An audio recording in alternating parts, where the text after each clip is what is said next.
So as part of the Narayan Kavach, we looked at how to prepare to recite Narayan Kavach, the three kinds of nyas that we perform, the Shuddhi that is done. We also did a little bit of analysis on the nature of the prayers, to whom are the prayers offered to, and the kinds of protection that one is requesting as part of Narayan Kavach. And after the conclusion of the Narayan Kavach is the Falstuti, or the advantages of reciting the Narayan Kavach. That's where we stop. So today we will finish those verses that explain the advantages or the benefits of Narayan Kavach, and then we'll start with the next chapter, which is the birth of Vritrasur. Okay, so we'll begin with verse 35, Canto 6, Chapter 8, verse 35. Magavannidam akyatam varmanarayantamakam vijyeshagyasayena damshito shurayuthapan. Vishwarup continued, O Indra, this mystic armor related to Lord Narayan has been described by me to you. By putting on this protective covering, you will certainly be able to conquer the leaders of the demons. So if you remember, Indra and the Devas surrendered to Vishwarupa because they were defeated by the demons. And the reason that they were defeated by the demons was because they had lost the favor of their spiritual master, Brahaspati. So on the recommendation of Brahma, they had taken shelter of Vishwarupa. Initially, Vishwarupa, the son of Tvashtha, was reluctant to accept them as his disciple because they were in status higher than him. So Vishwarupa's father was the brother of Indra. So he had in relation, he was like the son, but Indra convinces him that more important than birth is one's spiritual advancement, is one's performance of yajnas. So Vishwarupa accepts the devas, and after accepting them, he teaches them the process of putting on the Narayan Kavach, which is performing the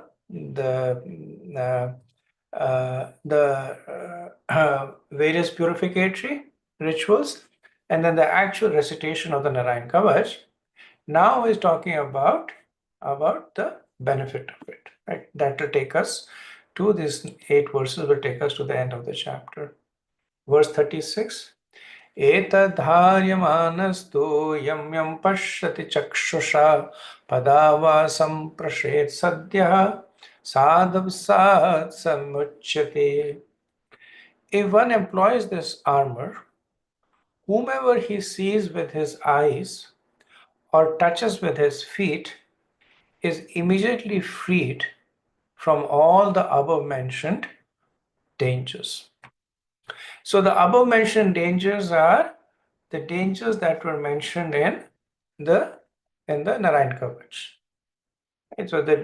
So the dangers on land and water in foreign countries, on hills, during the various times of the days and nights, from bhoot pisach. So different kinds of dangers are mentioned. And here the power of the Narayan Kavach is described, that not only does it make the person who is reciting the Narayan Kavach immune to them, even the person that receives a benediction from such a person also gets immediately freed. Right? So whomever he sees with his eyes or touches with his feet. Now this doesn't mean accidental, like whoever he sees accidentally becomes free, but means that whom he casts his merciful glance on or touches with his feet means that he gives shelter to. So the potency of Narayan Kavach is such that it can also empower the person to give other people invincibility. And this Narayan Kavach will make an appearance again later on. That when Indra is defeated by Vritrasur, then he goes to get the bones of the Dachi. And the reason that Dachi's bones are so strong is because of his recitation of Narayan Kavach. So here now now Vishwarup will actually illustrate with an example later on. Verse 37. Na kutaschid bhayam tasya vidyam dharyato bhavet rajadasya grahadibhyo vyadya adibhayascha karichet. This prayer, Narayan Kavach, constitutes subtle knowledge transcendently connected with Narayan. One who employs this power is never disturbed or put in danger by the government, by plunderers, by evil demons, or by any type of disease. So why is the Narayan Kavach so powerful? Because it is connected with Lord Narayan. Right? Lord Narayan is the most powerful. And the Narayan Kavach, it transcendently connects one to Lord Narayan. So what is the subtle knowledge? So if you look at the verses in Narayan Kavach, it is essentially praying to the various forms of Lord Narayan for protection. So implicit in that praise for protection is also the acknowledgement of surrender. So the subtle knowledge here is the knowledge of the supreme position of Lord Narayan. And Vishwarup then gives a high level summation of what he has said in details, that is never put in danger by the government, plunderers, evil demons, or types of diseases. These are elaborated in the 22, 23 verses of the Narayan Kavach. Verse 38. Imam vidyam pura kaschet kaushikudharyan dvijah yoga dharanya swangam jahusa marudhanvani. O King of Heaven, a Brahman named Kaushik formerly used this armor when he purposely gave up his body in the desert by mystic power. So this is following the the process of substantiating Shabda with Praman. Like Jiva Goswami makes this point that while we accept knowledge on authority, we also need to see it validated. Does not mean there is a loss of faith. It just means that it's a part of the process. That on faith one chants, but with that chanting is also promised different things. Increase in faith in Krishna and Guru and Vaishnavas, more detachment. So when one chants, then those symptoms one can actually perceive. So this is Shabda being validated by Pratyaksh. So similarly, Vishwarup, he was speaking based on the authority of the Vedas, the position of Narayan Kavach. Now he is giving a Pratyaksh, he is giving an example that there was a Brahman named Kaushik who used to recite the Narayan Kavach. And he purposely gave up his body, in the sense that he did not give up his body because he was old or diseased or he was killed by an enemy.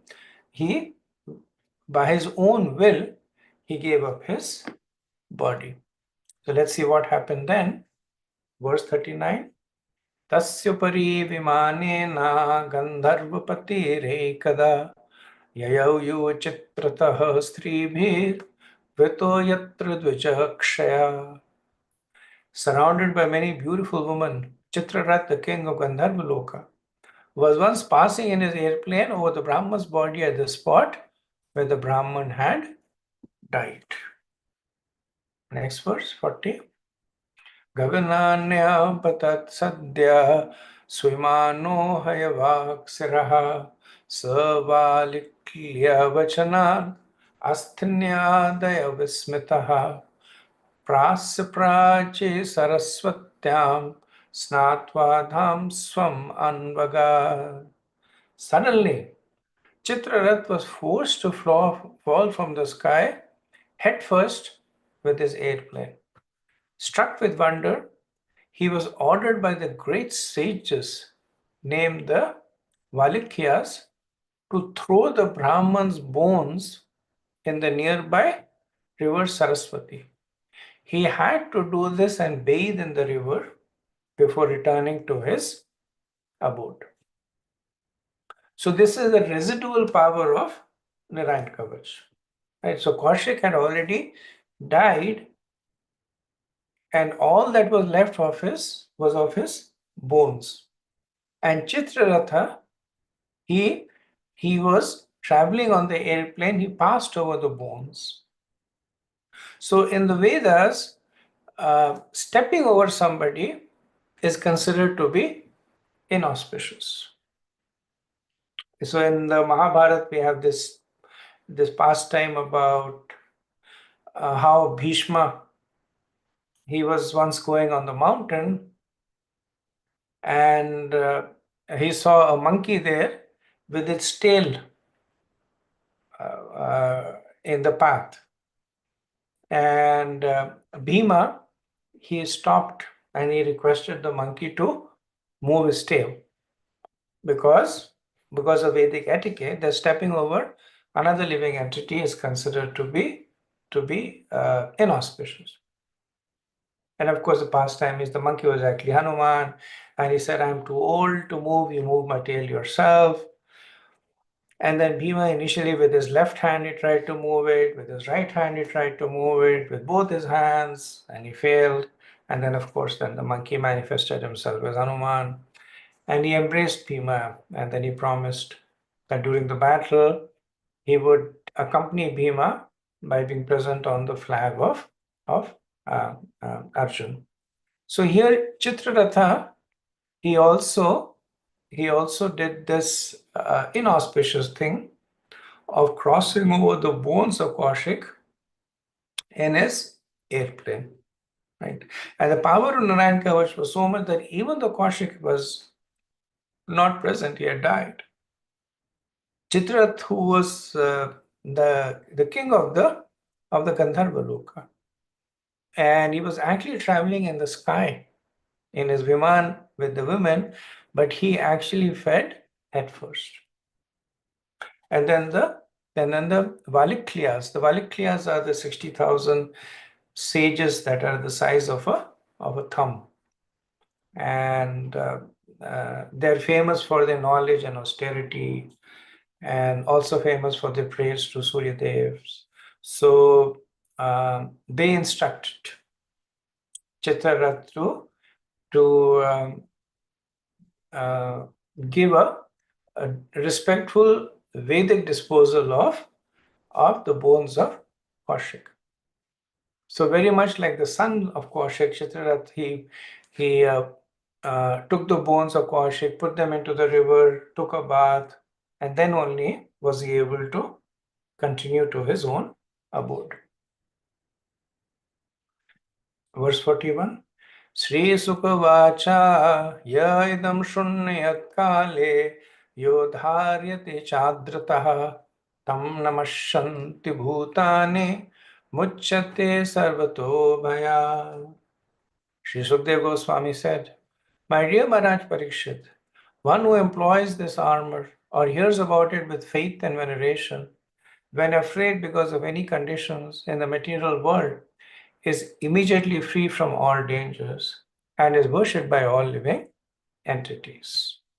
And so, after giving an example, now Sukadev Goswami is, is telling Maharaj Parikshit about the glories of Narayan Kavach. Okay.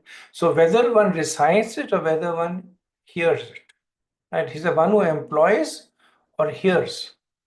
So, employs means one who recites it, or even if one hears it with faith and veneration.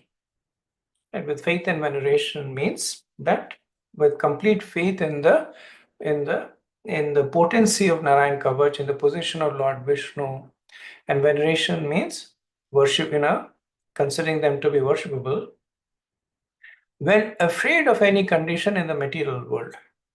So um, uh, this is the Kimuta. So not that the Narayan Kavach is only going to act when one is afraid, right? But even when one is afraid of any conditions in the material world, right? And the result is freed from all dangers and worshipped by all living entities.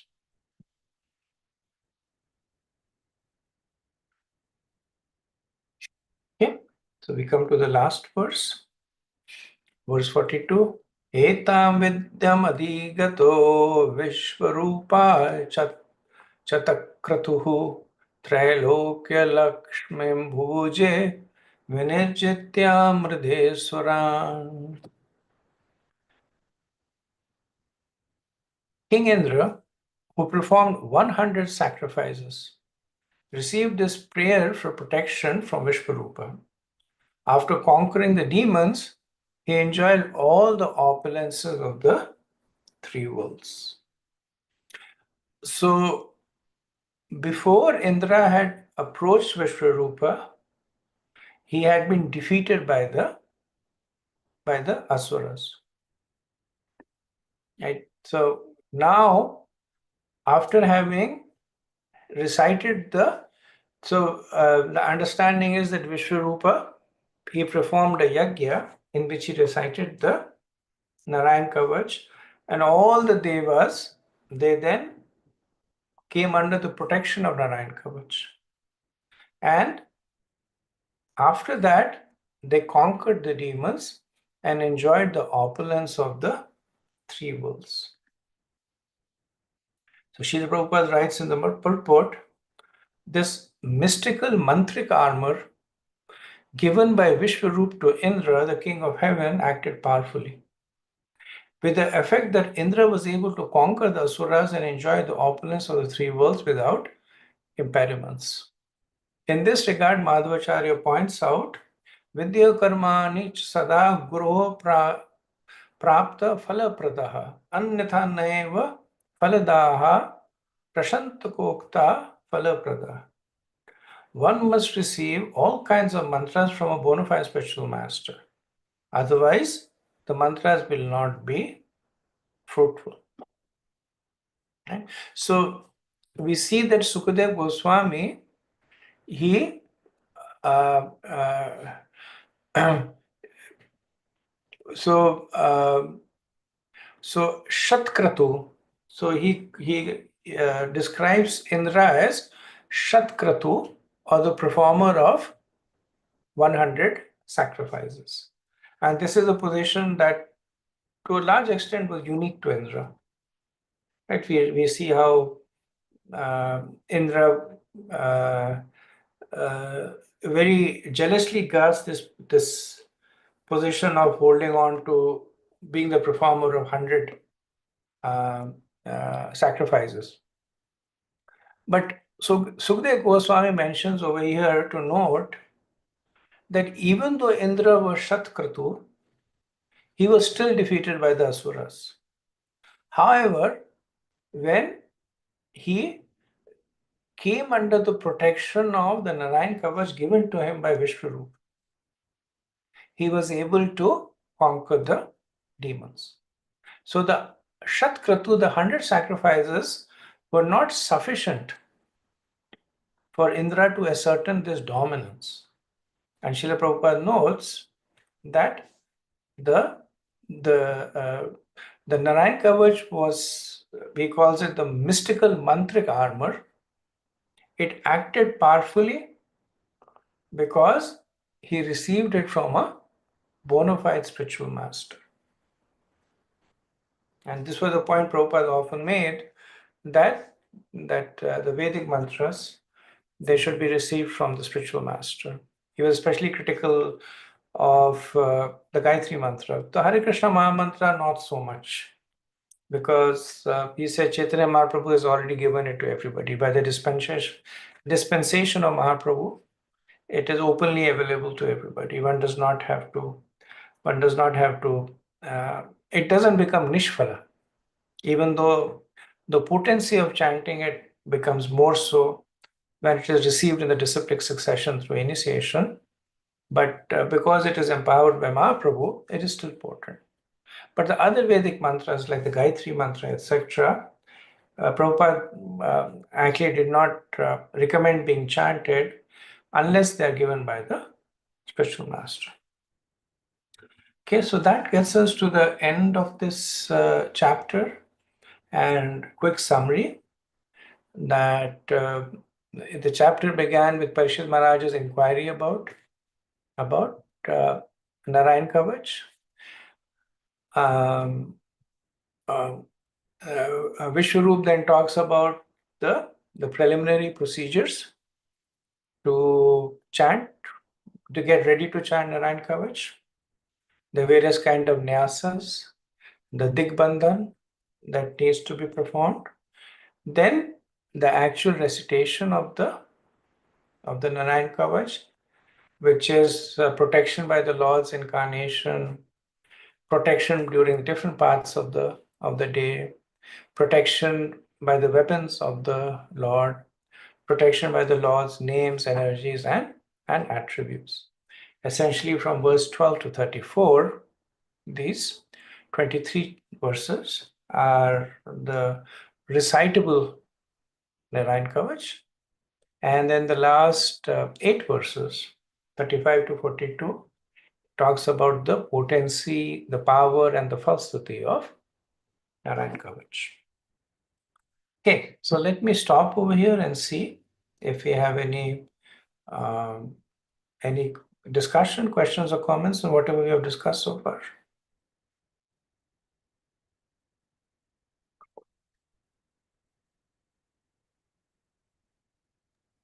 Hare Krishna Prabhu.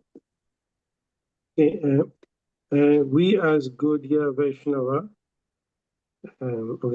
we try to be. When we read many prayers in the Srimad is it encouraging? Is it encouraging us to chant these prayers, or we should stick to our Maha Mantra and whatever minimum round we have to do, and do whatever we have to do, arti at home, or should we start chanting this kavacha and all that? Thank you, Prabhu. Good question. So Srila Prabhupada notes in this context that he writes it in a purport that the Narayan Kavach is included in the Hare Krishna Maha Mantra. So when we are reciting the Hare Krishna Maha Mantra, we are reciting Narayan Kavach, Vishnu Sahasranam, the other prayers. So in itself, the Hare Krishna Maha Mantra is sufficient. Now, these prayers are given in the Bhagavatam, they're given by Vaishnavas for Vaishnavas. So it comes to one of the other angas of bhakti, which is Archanam, which is glorification of the Lord by reciting choice prayers. So that's also a bona fide anga of bhakti. And Vaishnavas can definitely recite these prayers as long as they understand the relationship with the Maha Mantra. Right? So one would recite the Narayan Kavach so that one can chant the Hare Krishna Mahamantra better, or one can recite the Narayan Kavach for material protection so that they can render devotional service better. Um, so they're encouraged in the sense that as long as they're nourishing the primary flow of bhakti, which is the chanting of the Maha Mantra and the other primary angas, they're encouraged. They're not encouraged if one is trying to substitute it, right? Then that is a fault in one's understanding the position of the Maha Mantra and the other prayers. And there are Vaishnavas who recite. So as I mentioned, that there are three prayers in the Bhagavatam that are widely recited by the Vaishnavas. The Narayan Kavach, the Gajendra Moksha, and the Gopi Gita. Right, and they're successively higher levels of realization. Narayan Kavach is almost entirely material protection. Right? Protect me from water, from land, kill my enemies, protect me from ghosts. So it's almost entirely material protection. Gajendra Moksha is a transition. There is a prayer for material protection, relief from miseries, but then it matures into a more spiritual aspect, where Gajendra says that let the crocodile kill me. It doesn't matter, right? As long as I get an opportunity to serve you, right? It's a transition. And Gopi Geet is completely transcendental. There's no tinge of materialism in it. So there are some devotees that recite all three. There are some that recite one of the three or more than one of the three, depending on the mood. But again, even Gopi Geet, which is such an exalted prayer, it's understood to be chanted with the mood of nourishing the chanting of the Hare Krishna Maha Mantra. Thank you, Prabhu. And then in the same,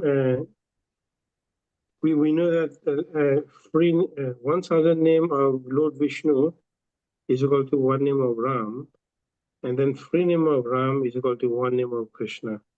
That means we need 3,000 name of Lord Vishnu to make one name of Krishna. As you were saying, the Maha Mantra include everything, so as to speak. Yes, you're right, right, and that reflects in the position of Krishna as Swayam Bhagavan, and that's a reflection of Krishna's highest position. Thank you, Prabhu. Yes, thank you. Hare Krishna, Prabhu. Thank you so much for the nice explanations you gave for this section. I have a question on verse number 41, which is described as the pulse stuti. The verse said that one who employs this armor or heralds about it with faith is immediately free from all dangers and is worshipped by all living entities. I was thinking that in many places, pulse tutti toward the end of some pastime, pulse tutti verses there, and it is described more or less as it is mentioned here in verse 41. But I'm thinking that if it is to be let's say if effective, I don't know if that's the right word, if purity, it of purpose of purity in reciting the verse, if that's not like a very, very, or the most important ingredient, we call it like that. In other words, I'm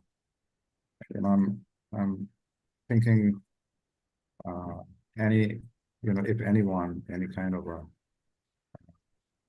person who doesn't have any kind of a regulated life or whatever, but he comes across, the pulse stuti and he just recite it, it will be effective. I don't know if, it's clear what I'm trying to ask. Thank you, Prabhu. It's a good question. To some extent, Srila Prabhupada talks about it, that when he mentions the verse that unless the Vedic mantras are received from a bona fide spiritual master, they are ineffective. So the connotation here is that one should chant the Narayan Kavach under the permission or the instruction of the Guru. Right, so that's one connotation. The second is that there is the so while it is not explicitly stated, if you look at the Narayan Kavach, it starts with the syllable Om. Om Hare Vidadyan Mama Sarva Raksham. Right, so and Prabhupada mentions that mantras that start with Om, they are considered to be Vedic mantras, which means that they should be accompanied with the necessary purification. And the purification is described, like in the first set of verses, Vishwarup describes the gross and subtle, right? He says, take a bath, sit on kusha grass, face the north, on your finger put a ring with kusha grass, and then first do the Achman, then do the mantrik shuddhi, Oma Pavitra Pavitrova, then do karnyas, then so there's the karnyas and there's the bhutnyas. I think the nyas for the body, the finger and body. And then after that, Digbandi. So there is the procedures that you generally see in the Vedic mantras that accompany it.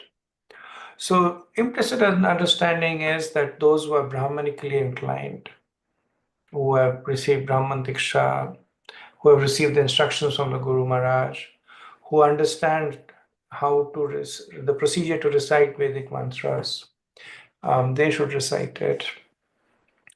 Will there be negative consequences of those who recite it without purification?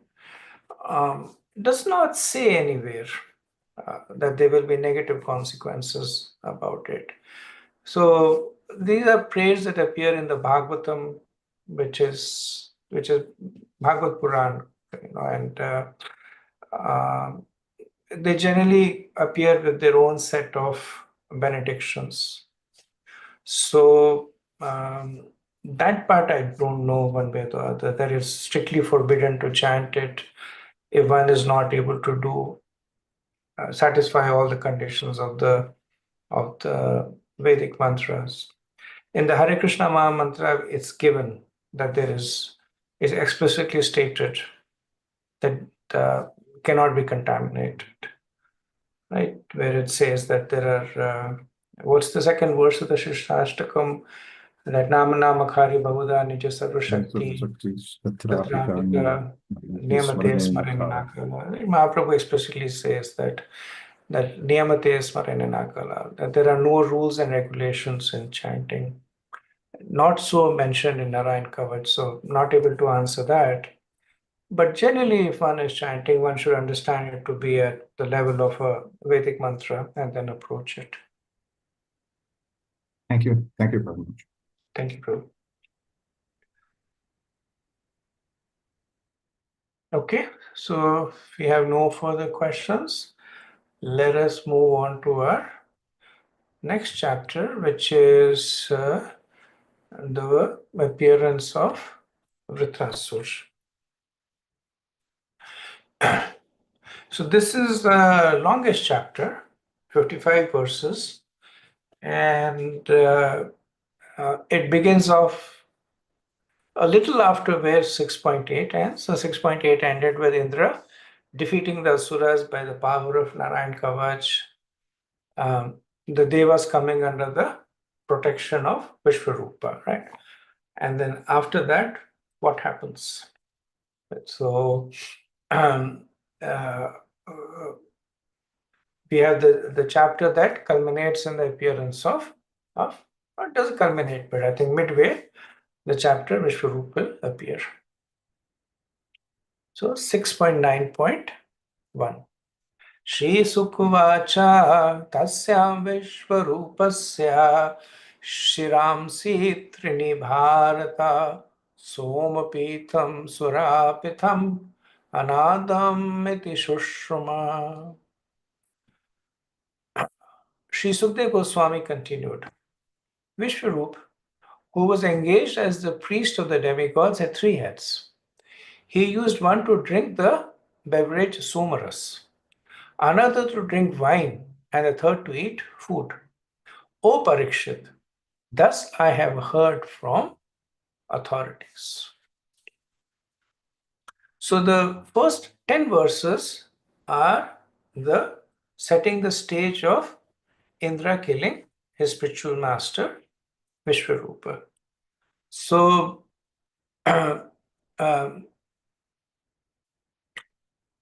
Vishwarupa is described as having 3 heads, right? With one of the heads, he accepted Somaras. So we know that Vishwarup had a mixed lineage. His father was a Deva, the son of Aditi, Tushta, and his mother was the daughter of Aditi. So she was from the Asuric line, right? So because of this mixed lineage, Vishwarup's loyalty was also divided amongst the Devas and the demons. Now, we know that the Devas were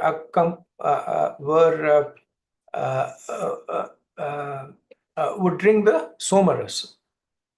And we also know that during the churning of the ocean, Varuni, or the goddess of wine, appeared and was accepted by the Asuras. So, of the 3 heads, one head accepted the beverage of the Devas, one head accepted the beverage of the Asuras, and the third head accepted food for his own sustenance. Now, one may ask this question that Vishwarup was a Brahman in an exalted position, that he was the chief of the priest of the Devas. Why was he drinking wine? One analogy is that once a disciple asked Srila Prabhupada that is it true that Lord Ram ate meat? So as you know, there are versions of Ramayana in which it is explicitly stated that Lord Ram and Lakshman would hunt deer, and Sita Devi would cook the meat of the deer. In fact, when Marich appeared as a deer, and some versions of the Ramayana is mentioned that Sita Devi says that she wanted to offer the meat of the deer to Lord Ram. Not so in Valmiki Ramayana. But then one disciple asked Prabhupada that I've heard that Lord Ram ate meat. And Prabhupada said, what does it matter? Even if he did eat meat, he can digest it. Not just the meat, but the karma attached to it. Lord Ram can eat the entire universe if he wanted. Right? So the point that Prabhupada is making, that if you're asking from this context that if Lord Ram ate meat, I can eat meat, then you should understand that there is no comparison between you and Lord Ram. Right? Lord Ram can eat the entire universe. Can you do that? So don't compare yourself to Lord Ram. Right? So the actions of great personalities cannot be assessed by conventional means and should never be followed by common people. Sukhdev Goswami, he concludes the verse by saying, Iti Shushruma, right? So I have heard from authorities. And so um, perhaps understanding that this could be a little bewildering of Vishwarupa accepting both wine and somaras, Sukhdev Goswami says that this is what I have heard. And sometimes we also have this, that somebody questions, and maybe the question is beyond a level of understanding or realization, then the best shelter that we take is, this is what we have heard from Srila Prabhupada, this is what we have heard from Guru Maharaj. So one way of understanding it is that Sukhdev Goswami is reasserting it. That don't ask me that why did Vishwarup drink wine, or why did he offer oblations to the asuras secretly. This is what I have heard from the authorities, right? So Prabhupada says that one must hear from authorities. Therefore, Sukadeva Goswami, a great personality, says, what I'm describing to you, O king, is what I have heard from authoritative sources. That is the Vedic system. The Vedic knowledge is called Shruti because it is received by being heard from authorities. It is beyond the realm of false experimental knowledge. So the opposite of it, or the opposite of this process of Shruti is relying completely on empirical evidence, relying completely on pratyaksha.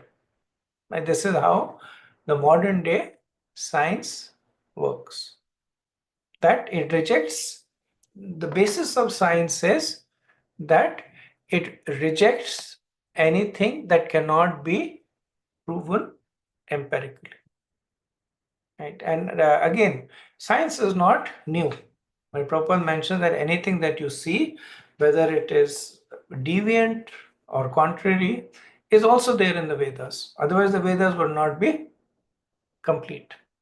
So the basis of science, which is Pratyaksh Praman, is also there in one of the six darshans. It is known as Lokayat Niti. This is Charvak's Lokayat Niti, where he says Kim Punaragamo Bhave. So Kim Punaragamo Bhave means that no one has seen beyond death, which again is pointing to the fact that what you cannot see, don't believe in it. Only believe in what you can see. Right? And then he says, so best for you is to drink ghee and enjoy. Now, Charvak is also Vedic. He doesn't say best for you is to drink wine and enjoy. But nevertheless, it is atheistic, saying that who knows what happens after death? So, Kim Punaragamo Bhave, who knows? So, best is to enjoy ghee and enjoy. Drink ghee and enjoy. And one of the Vedic philosophers, he makes or he takes a dig at Charvak's philosophy, right? So he says, my dear followers of Charvak, why are you sighing so deeply at the sight of your pregnant wife on your return from a long journey? Right. So this it's a little risk and I guess a cruelty. So essentially, what he's saying is that you're a follower of Charvak. You went on a long journey, and when you returned, you saw that your wife is pregnant. But you never saw your wife unite with another man. So, because there is no empirical proof, So Charvak says Pratyaksh Praman is king. Right? So, but you never saw your wife unite with another man. Just by seeing her pregnant, you're feeling sad. That means you're not a true follower of Charvak. Again, this is in the mood of ridiculing them, but the intention is to say that one cannot rely completely on pratyaksha, and at the same time one cannot deny it completely. And this goes back to the point I was initially making. Even Shabda Praman needs to be ultimately validated by pratyaksha. Jiva Goswami makes this point. Okay. Moving on to verse 2. Savai Barishi Devibhyo Bhagam Pratyaksham Uchchake Adadadyasya Pitaro Devaspashayam Nripa. O Maharaj Parikshit. The demigods were related to Vishwarup from his father's side, and therefore he visibly offered clarified butter in the fire while chanting mantras such as Indriyadam Swaha. This is meant for Indra. And Idam Agneya. This is for the demigod of fire. He loudly chanted these mantras and offered each of the demigods his proper share. So this is the way in which the yagyas nourish the devas. Right? When you say idam, we just say Indriya idam swaha. So then the oblations that are offered in a subtle manner, they nourish the respective deva. So visibly he chanted, right? So for reassuring the demigods, when he performed these yagyas, he was chanting the mantras chanting the respective deva mantra with the oblation to nourish them. Next verse. Saiva hi dadau bhagam paroksham asuran prati yajmano vahad bhagam matrasneha vasanuga. Although offering clarified butter in the sacrificial fire in the name of the demigods, without knowledge of the demigods, he also offered oblation to the demons because they were relatives through his mother. Now,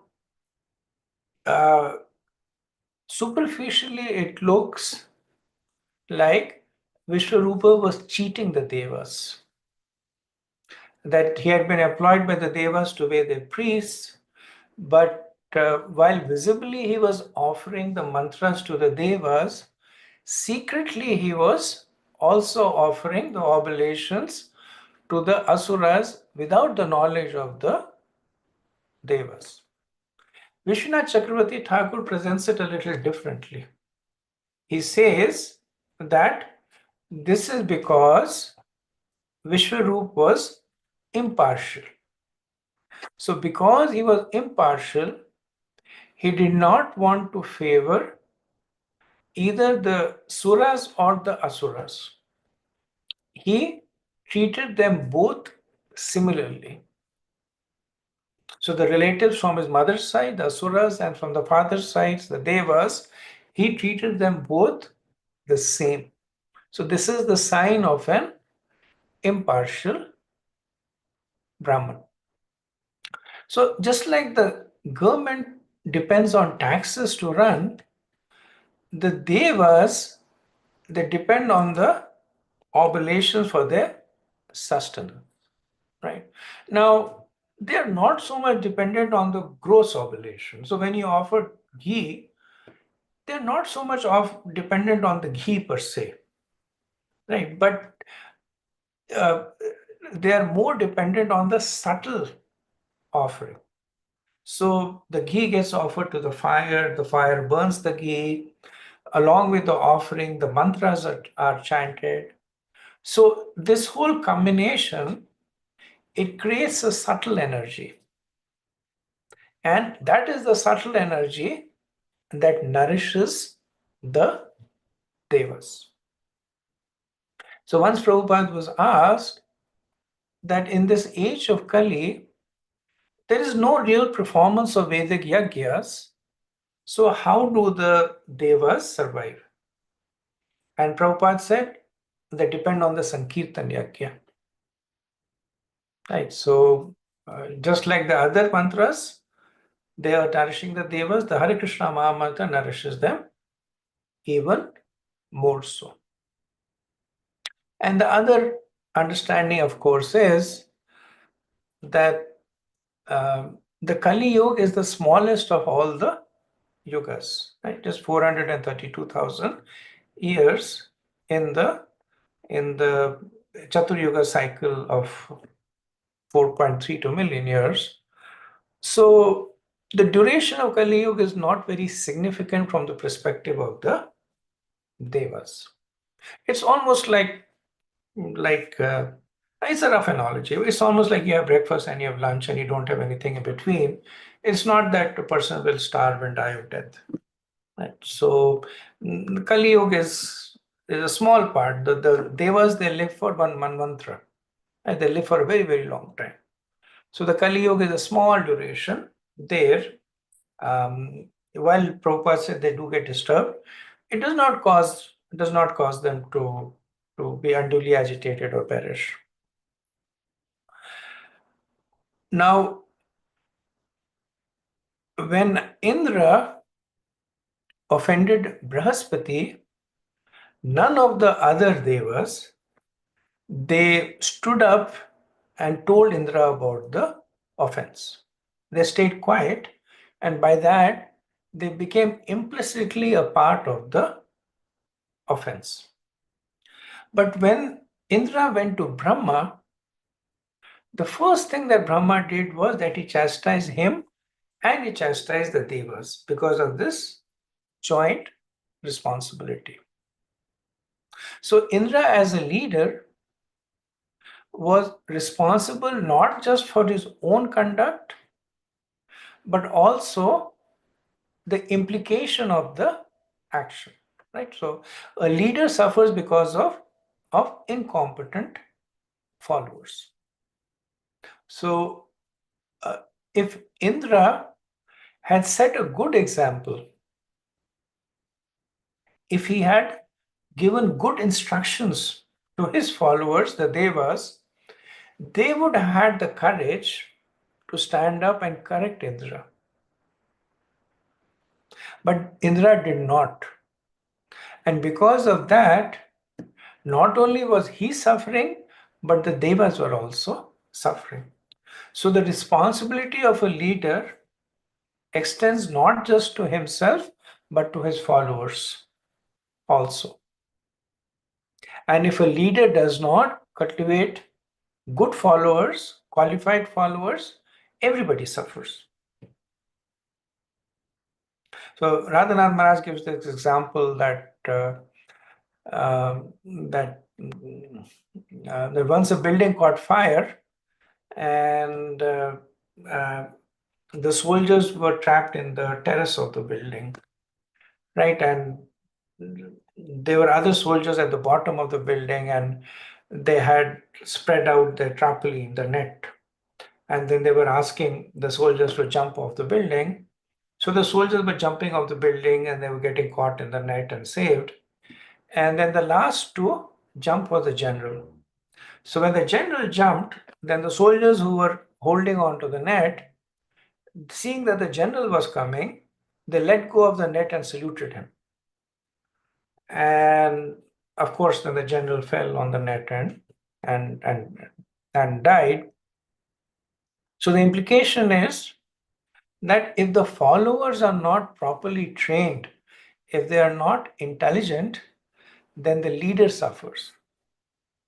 And if the leader is not properly trained and is not training, then the followers suffer. Right? So the importance of the leader with respect to the followers is very important, as we can see in this pastimes. So the Devas had instructed Vishwarupa to be their guru, and he accepted it in the mood of a servant. But this is contrary to the mood of a genuine guru-disciple relationship. So Indra and the Devas, they did not approach Vishwarup in the mood of rendering menial service to him. In fact, they approached Vishwarup in the mood of having him render service to them. So the relationship was Bhap to begin with. From the Deva's perspective, even though Vishwarup was their guru, they only had put him in that position to take care of their material needs. And they were reciprocating by offering external respect.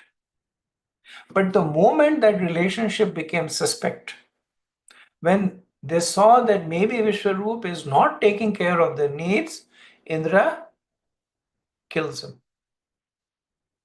And we see a parallel analogy in the current world also, where people approach gurus specifically so that the gurus can serve them. Whether the gurus can be their what do they call them? Fitness coaches, or the gurus can be the stock market advisors, or wealth management, or the gurus can be their counselors. So they have different needs that they want to employ the guru. And as long as the guru is satisfying those needs, they will pay the guru. They might pay by giving obeisances to the guru, by giving money to the guru. But as soon as that relationship is mitigated, they will kill the guru. Now, they might not physically kill the guru, but they might simply discard and move to another, or they might badmouth the person.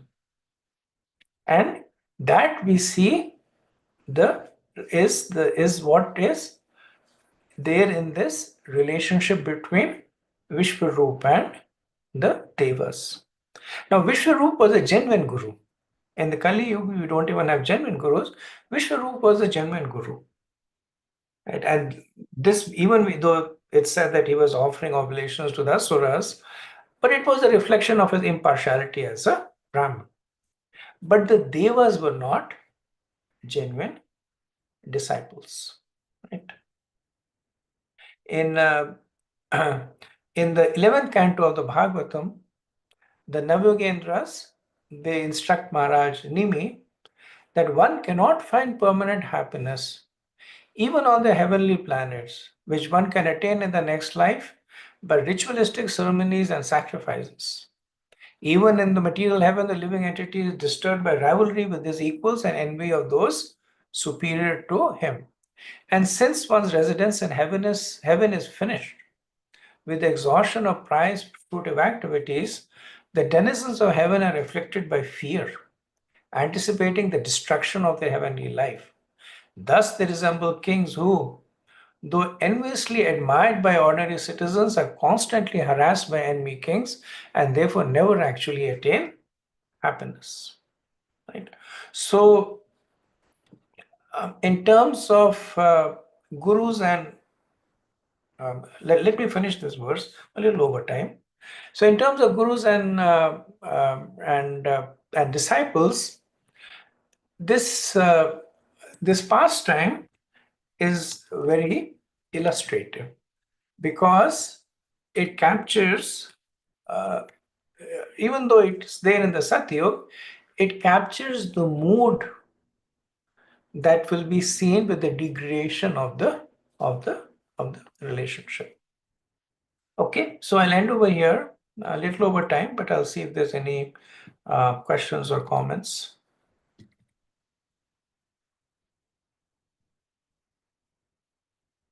Prabhu, I just wanted to say this analogy about the soldier is fantastic. Which one? The analogy of the soldier, when the colonel or general is throwing down, they salute him. Oh my goodness. It is funny. Okay, so we'll end over here. Thank you so much. Panchakalpatarubhyascha kripa sindhubhyeva cha patitanam pavanebhyo vaishnavebhyo namo namah. Anand Koti Vaishnavinda ki jai. Shila Prabhupada ki jai. Nitai Gaur Premanand. Hari Hari Bol. Hare Krishna.